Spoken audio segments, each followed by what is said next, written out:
여러분은 피라미드와 스핑크스의 나라 이집트를 여행해 본 일이 있으십니까?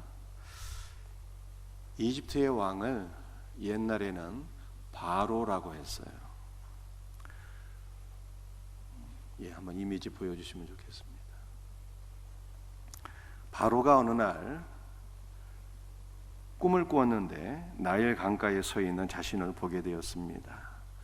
이집트에는 강이 하나 있는데 그 강은 전 세계에서 가장 긴 강입니다. 그 이름이 나일강이에요. 한 6,000km가 넘습니다. 나일강은 이집트 전역의 농업과 생업에 있어서 매우 중요한 역할을 감당하는 생명줄 같은 강이에요. 따라서 바로가 나일강과 관련된 꿈을 꾸었다는 것은 이집트의 운명과 매우 직결되는 중요한 꿈을 꾸었다는 뜻입니다. 바로는 영적인 의미가 있는 두 개의 꿈을 꾸었어요. 첫 번째 꿈은 소꿈이었습니다. 이미지 한번 보여주세요. 바로는 나일강가에서 올라온 두 종류의 소를 보았어요. 첫 번째 소는 아름답고 살진 소였습니다. 또 다른 소를 보게 되었는데 그 소는 아주 흉하고 파리한 소였어요. 흉하고 파리했다는 것은 질병에 걸려서 바싹 마른 소였다는 뜻입니다. 그런데 흉하고 파리한 소가 아름답고 살진 소를 잡아먹었는데 여전히 흉하고 파리한 모습이었어요. 바로는 두 번째 꿈을 꾸었습니다. 두 번째 꿈은 이삭 꿈이었어요. 첫 번째 이삭은 한 줄기에서 충실한 7 이삭이 나왔는데 또 다른 이삭은 동풍에 말라 비싹 마른 모습이었습니다. 그런데 바싹 마른 7 이삭이 이 충실한 7 이삭을 잡아먹었는데 여전히 바싹 마른 모습이었습니다. 이 소꿈과 이삭꿈 두 개의 꿈을 꾸고 나서 바로가 몹시 번민했어요. 이게 무슨 영적인 의미가 있는 꿈인 것은 분명한데 그 해석을 몰라서 너무 갑갑했어요.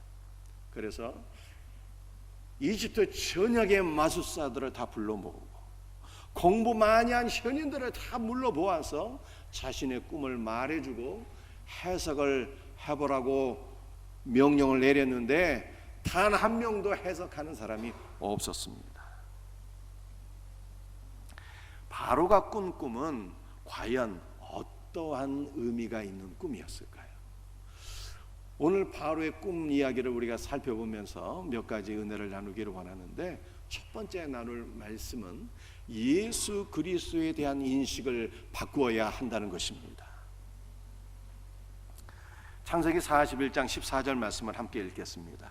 바로가 사람을 보내어 요셉을 부르매 그들이 급히 그를 옥에서 내놓은지라 요셉이 곧 수염을 깎고 그의 옷을 입고 바로에게 들어가니.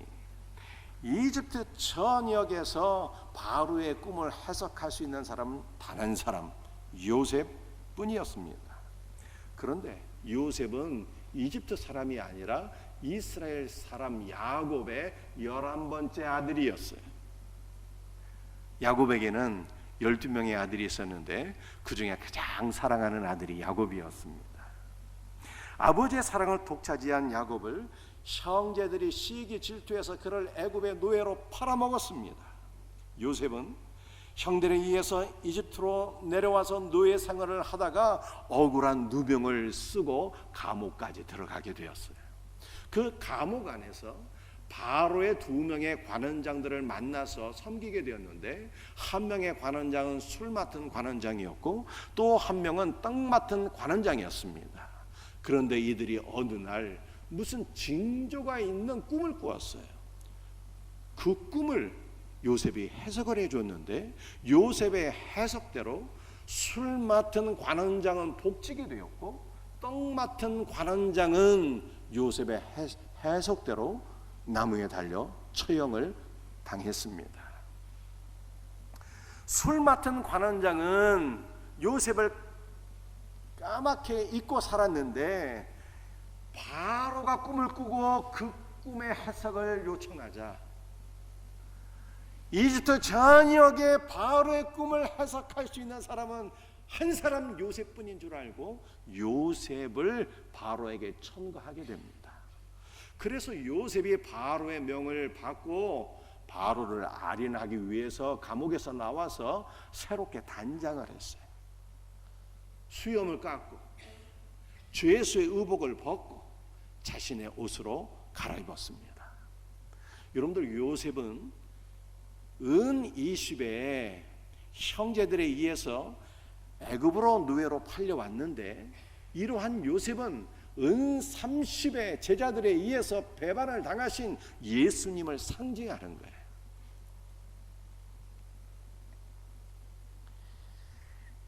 따라서 바로의 꿈을 해석하기 위하여 감옥에서 나온 요셉이 수염을 깎고 자신의 옷으로 갈아입고 젊고 나이스한 모습으로 바뀌어지게 된 것은 오늘 성경이 우리에게 예수 그리스도에 대한 인식을 바꾸어야 된다라고 하는 것을 보여주고 있는 것입니다. 요한복음 4장을 보게 되면 예수님과 수가성에 있는 사마리아 여인 간의 대화가 나와 있어요.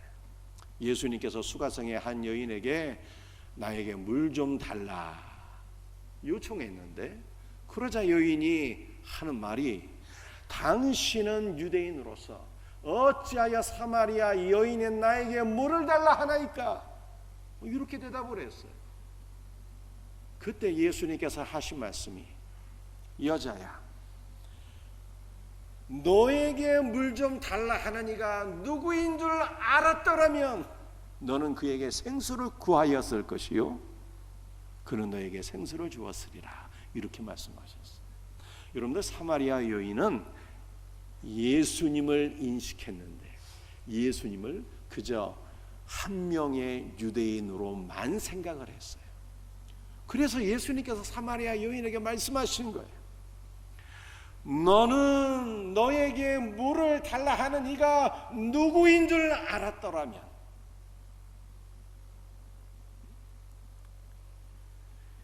즉 너는 나에 대한 너의 인식이 변화가 되어야 하고, 나에 대한 너의 인식이 변화가 된다면 너는 나에게 생수를 구하였을 것이요 나는 너에게 영원히 목마르지 아니한 생수를 주었으리라.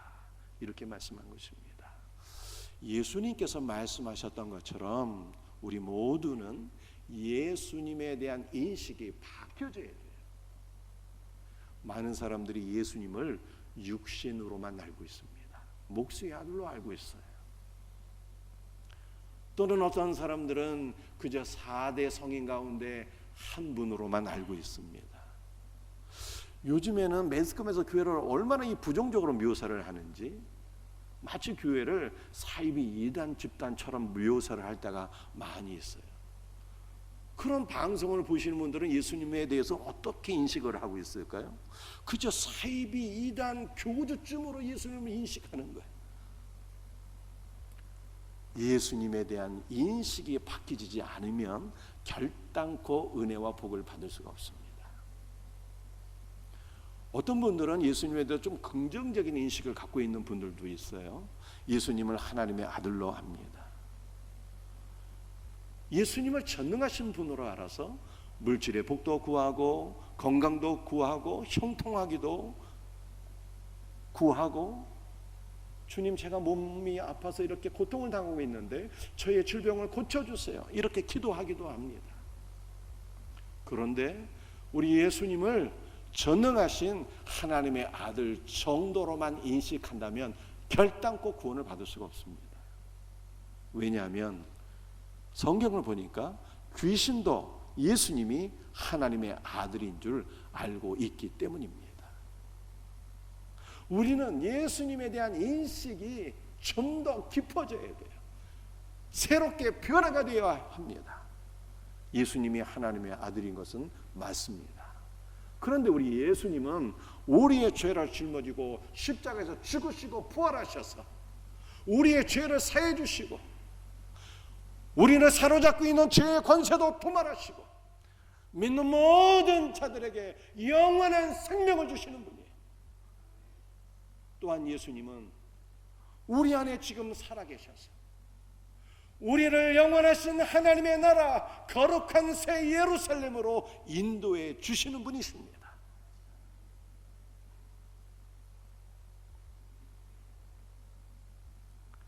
그리고 우리 모두에게 영원한 생명과 능력과 복을 주셔서 우리를 통해서 하나님의 나라를 세워가시는 분이에요. 우리가 전에 예수님을 알지 못했을 때에는 의의 병기로 살았지만 이제는 하나님의 의의 병기가 되어서 하나님께서는 우리를 통해서 하나님의 나라를 세워가시는 것입니다. 여러분들, 우리가 예수님을 알 때 우리 어렸을 때 믿던 예수님, 10년 전, 20년 전, 30년 전에 내가 알았던 예수님에 대한 인식이 그대로 정지되어 있으면 안 되는 것입니다. 말씀 안에서 예수님을 만나서 우리에게 풍성한 생명을 주시고 우리를 영원한 풍성한으로 이끄시는 예수 그리스도를 만나시고 예수님에 대한 인식이 날마다 새로워질 수 있기를 주님의 이름으로 축복합니다. 오늘 두 번째로 나누고 싶은 말씀은 통치자이신 예수 그리스도예요. 창세기 41장 26절 27절 말씀을 함께 같이 읽겠습니다. 일곱 좋은 아함소는 7패요 일곱 좋은 이삭도 7패니 그 꿈은 하나라. 그 위에 올라온 파리하고 흉한 소는 7년이요 동풍에 말라 속이 빈 7 이삭도 7패 흉년이니. 요셉이 바로의 꿈을 듣고 꿈 해석을 해 주었습니다. 7 아름답고 살진 소는 7회 풍년이고 충실한 7 이삭도 7년 동안의 풍년이라고 해석을 해 주었어요. 그리고 흉하고 파리한 7소, 동풍에 바싹 마른 7 이삭도 7년 동안의 흉년이라고 가르쳐 주었습니다. 그러니까 바로가 꾼 꿈은 처음에는 바로가 형통하고 복된 삶을 사는 것 같은데 마지막에는 그의 인생의 흉년이 찾아와서 반드시 망하게 된다는 꿈이었습니다.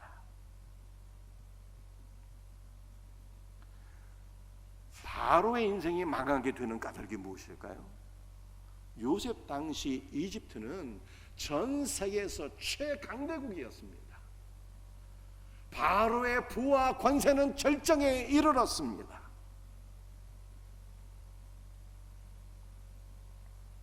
그러니 바로가 얼마나 교만했겠어요. 바로는 스스로 자신을 신으로 여기며 백성들에게 황제 숭배를 강요했습니다. 오늘날에도 바로처럼 부하고 형통하고 건강한 삶을 사시는 분들이 있어요. 그런데 이 시기의 사람들은 보통 교만하게 되어 있습니다. 성경은 교만은 패망의 선봉이요 거만한 사람은 반드시 망한다고 교훈하고 있어요. 오늘 예배에 참석한 분들 가운데 바로처럼 부하고 건강하시고 형통한 삶을 사는 분들이 있으십니까? 참으로 제가 대단히 죄송한 말씀을 드리겠는데 여러분들은 반드시 망하게 될 것입니다. 그러니 오늘 여러분들이 생명샘교회에 오신 것은 속된 말로 천운이에요. 제가 여러분들에게 멸망에서 벗어날 수 있는 비밀을 알려드리겠습니다.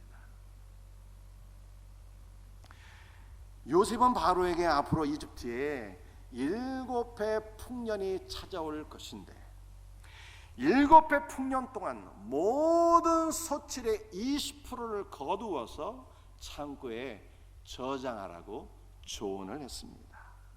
그리고 이 일을 맡아서 애굽을 통치할 통치자를 선택하라고 말했어요.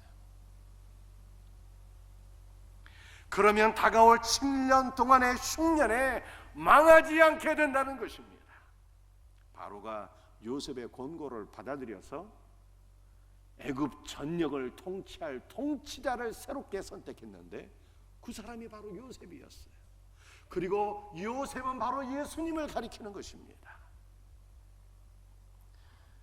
부하고 형통한 삶을 사는 분들이요, 오늘 성경은 여러분들이 살 수 있는 단 하나의 유일한 길은 예수 그리스도를 여러분의 통치자로 왕으로 인정하고 모셔야 된다는 것입니다.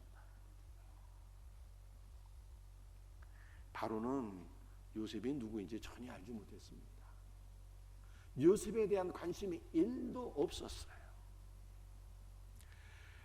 그러나 무엇인가 징조가 있는 꿈을 꾸고 꿈의 하삭을 알기 위해서 요셉을 감옥에서 불러내었습니다. 많은 사람들이 예수님을 필요할 때만 불러내. 평상시에는 예수님에 대한 관심이 전혀 없습니다. 마음의 감옥에 가둬놓고 무엇인가 문제가 생겨서 도움이 필요할 때만 예수님을 불러내는 거예요. 우리는 예수님에 대한 관심이 전혀 새롭게 변화가 되어야 합니다. 예수님은 우리 마음의 감옥에 가둬놓고 필요할 때만 불러내는 분이 되어서는 안 됩니다. 우리는 주 예수 그리스도를 우리 마음의 왕자에서 그분을 모셔야 되는 거예요. 그리고 예수님의 통치를 받는 것만이 우리가 살 수 있는 유일한 길입니다. 여러분은 모든 인생길에서 여러분의 가정과 일하는 직장과 삶의 모든 영역에서 문제가 생길 때마다 여러분의 모든 문제를 우리의 왕이신 예수님께로 가져가서 그분의 통치를 받아야 되는 것입니다. 우리의 모든 문제를 예수님께 맡기고 예수님을 의지하고 살아가게 될 때 그 길이 멸망에서 벗어날 수 있는 유일한 길임을 믿으시기를 바랍니다.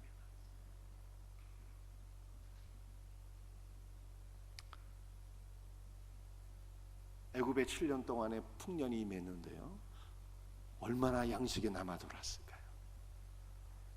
애굽 모든 백성들이 부하게 되었습니다. 그런데 7년 동안에 추수한 그 풍성한 양식이, 그 많은 재물이 다가올 재난에서 애굽 백성들, 즉 이집트의 백성들을 결단코 구원하지 못했습니다. 부하고 풍성한 삶을 사는 분들이여, 여러분이 갖고 있는 그 많은 돈이 장차 다가올 심판에서 여러분을 구원할 수 없다는 것입니다. 사람이 한 번 죽는 것은 하나님께서 정하신 법칙이에요. 남녀노소를 막론하고 빈부귀천을 막론하고 사람은 태어나면 누구나 한 번 다 죽게 되어 있습니다. 그런데 죽는 것으로 끝나는 것이 아니라 그 후에는 하나님의 심판이 있대요. 우리의 영원한 운명을 결정하는, 천국과 지옥을 결정하는 하나님의 심판이 있습니다. 그런데 그 하나님의 심판에서 여러분이 소유하고 있는 돈과 지위와 건강과 모든 부유한 삶이 여러분들을 결코 구원할 수 없다고 성경은 말씀하고 있습니다.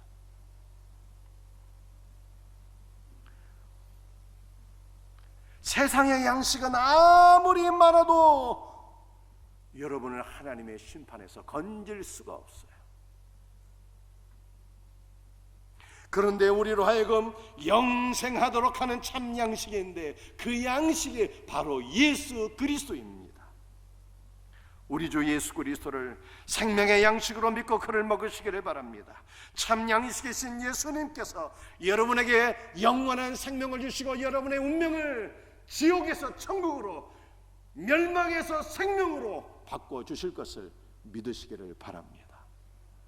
돈이 할 수 없는 그 일을 우리 예수님께서 하시는 거예요.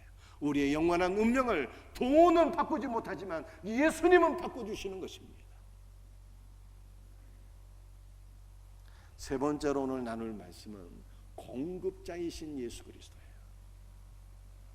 오늘 본문 말씀 창세 41장 26절 27절 다시 한번 읽겠습니다. 일곱 좋은 암소는 일곱 패요 일곱 좋은 이삭도 일곱 패니 그 꿈은 하나라. 그 외에 올라온 파래하고 흉한 일곱 소는 7년이요 동풍에 말라 속이 빈 일곱 이삭도 일곱 해 흉년이니. 요셉이 바로의 꿈을 듣고 해석을 해주었어요. 일곱 좋은 암소와 일곱 좋은 이삭은 7년 동안의 풍년이요 파리하고 흉한 일곱 소 또 일곱 이삭도 7년 동안의 흉년이라고 가르쳐 주었습니다. 즉 바로의 꿈은 앞으로 이집트에 7년간 풍년이 찾아온 이후에 7년간의 극심한 흉년이 찾아온다는 뜻입니다. 그런데 바로는 자신의 꿈을 요셉에게 맡겼는데요, 요셉에게 맡긴 것은 인생의 모든 일을 예수님께 맡겼다는 뜻이에요. 그러자 바로가 꾼 꿈은 생명의 꿈으로 바뀌어지게 되었습니다.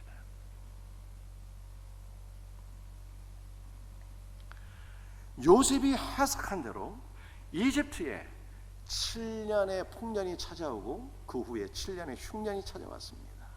여러분들 7년간의 흉년은 극심한 흉년이었는데요, 애굽 백성들, 이집트의 백성들이죠, 얼마나 많은 고통을 당했을까요?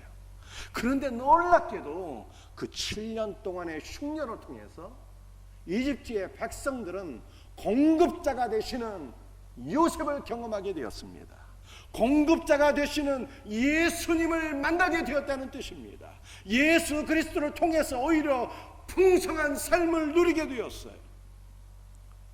흉년이 오기 전에는 이집트의 백성들이 자기 힘으로 먹고 살았는데 7년간의 극심한 흉년이 임하게 되자 이집트의 백성들이 요셉을 찾았고 요셉에게로 나갔고 요셉 때문에 먹었고 요셉으로 말미암아 살게 되었습니다.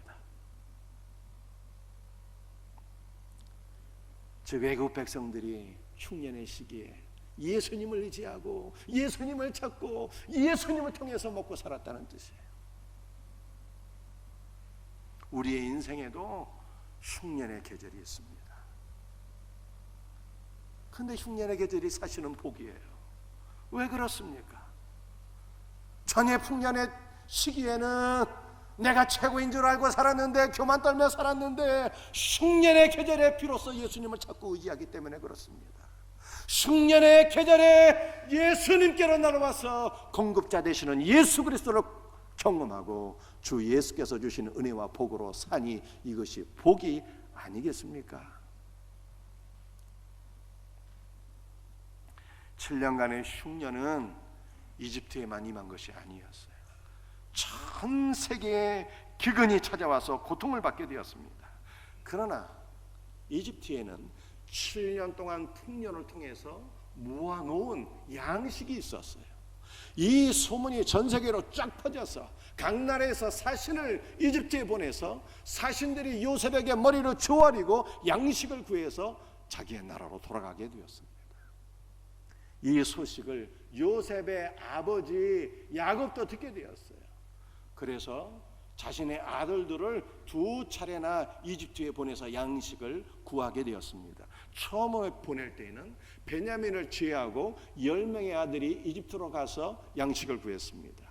두 번째는요, 베냐민을 포함한 모든 아들들이 이집트로 가서 양식을 구하게 되었어요. 왜냐하면은 그 땅의 주인인 요셉이 너희의 막내 동생 베냐민이 오지 아니하면 결단코 양식을 구할 수 없을 것이다 엄포를 내렸기 때문입니다. 그래서 아버지 야곱이 베냐민을 포함해서 아들들을 다시 이집트로 보냈는데 요셉이 자기의 친아우 베냐민을 보면서 마음이 막 북받쳐 올라서 엉엉 울며 베냐민을 선대했는데 다른 형제들보다는 5배나 더 많이 음식을 주었다는 거예요. 여러분들, 이것은 성도들의 신앙의 단계를 보여주고 있는 거예요. 신앙의 첫 번째 단계는 무엇일까요? 베냐민은 야곱의 두 번째 부인인 라헬의 둘째 아들이에요. 라헬이 두 아들을 낳게 되었는데 첫 아들은 요셉이었고요, 둘째 아들은 야곱이었는데, 둘째 아들은 베냐민이었는데 베냐민을 낳다가 객사했습니다. 라헬은 베냐민을 낳다가 그 아들의 이름을 베노니라고 했어요. 베노니는 슬픔의 아들이라는 뜻입니다. 그런데 아버지 야곱이 그 아들의 이름을 바꿔주었어요. 베냐민으로. 베냐민은 오른손의 아들이라는 뜻입니다. 유대인들은 이 오른손, 오른편을 능력과 영광으로 생각합니다. 그래서 베노니, 슬픔의 아들이라고 하는 것은 예수 그리스도의 고난과 죽음을 가리키는 것이고, 오른손의 아들이라고 하는 것은 예수님의 부활과 능력과 영광을 가리키는 것입니다. 신앙의 첫 번째 단계는 무엇일까요? 예수 그리스도의 죽으심과 부활이에요. 예수 그리스도의 죽으심과 부활을 믿고 그 놀라운 은혜에 동참하는 것이 신앙의 첫 번째 단계입니다. 신앙의 두 번째 단계는 무엇일까요? 야곱에게 4명의 부인이 있었는데 첫째 부인 레아가 6명의 아들을 낳았어요. 둘째 부인 라헬은 2 아들을 낳았습니다. 그리고 나머지 2명의 부인이 각각 2 아들을 낳았어요. 그런데 모든 아들들은 자신의 친어머니가 있고 친형제가 있었지만 유독 베냐민만큼은 친어머니와 친형제가 없었어요. 왜냐하면 친어머니 라헬은 베냐민을 낳다가 객사를 했거든요. 노상에서 죽었어요. 친형제는 요셉 1명 딱 있었는데 요셉을 잃어버렸어요.